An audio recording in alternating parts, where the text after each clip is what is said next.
বিষয়টো আমি গুৰুত্ব সহকাৰে লৈছোঁ আৰু শংকৰজ্যোতি বৰুৱা ডাঙৰীয়াৰ লগত ময়ো ব্যক্তিগতভাৱে আমি যোগাযোগত আছোঁ। তেখেতৰ লগত সঘনে কথা বতৰা হৈ আছে। তেখেতেও গোটেই বিষয়টো আইনীভাৱে কি ধৰণে আগবাঢ়িব পাৰি সেই দিশসমূহ চালি জাৰি চাই আছে।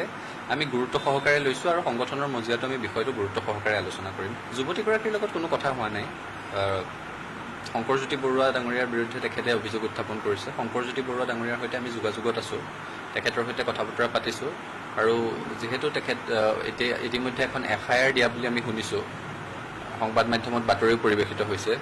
গতিকে গোটেই দিশটো আইনীভাৱে কি ধৰণে আগবাঢ়ি যাব পাৰি সেই সন্দৰ্ভত শংকৰজ্যোতি বৰুৱা ডাঙৰীয়াই চোৱা চিতা কৰি আছে। আমি তেখেতৰ লগত যোগাযোগত আছোঁ। তেওঁ আইনী দিশবোৰ চালি জাৰি চাই আছে, আইনজ্ঞৰ পৰামৰ্শ লৈছে আৰু আইনীভাৱে কি ধৰণে আগবাঢ়িব পাৰি সেই বিষয়ে চোৱা চিতা কৰি আছে।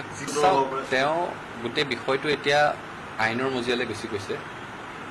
তেখেতে গোটেই কথাখিনি আইনৰ জৰিয়তেই কামটো আগবঢ়াব লাগিব।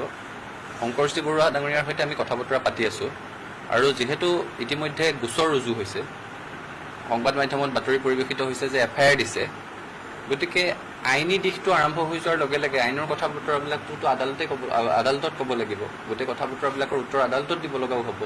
গতিকে শংকৰজ্যোতি বৰুৱা ডাঙৰীয়াৰ সৈতে আমাৰ যোগাযোগত আছোঁ আৰু তেখেতে গোটেই কথাখিনি সোনকালে স্পষ্ট কৰিব আৰু আইনী দিশটো তেখেতে চোৱা চিতা কৰি আছে আৰু কি ধৰণেৰে আগবাঢ়িব লাগিব অসমৰ ভাল বিশেষজ্ঞ, আইন বিশেষজ্ঞৰ পৰামৰ্শ লোৱা হৈছে। এই মুহূৰ্তত এই কথাটো ক'ব নোৱাৰি।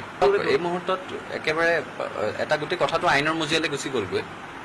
আপুনি মোক সেই কথাটো সুধি থাকিলে যে যদি অভিযোগ সঁচা হয়, অভিযোগটো সঁচা নে মিছা, মই আইন আদালত নহয়।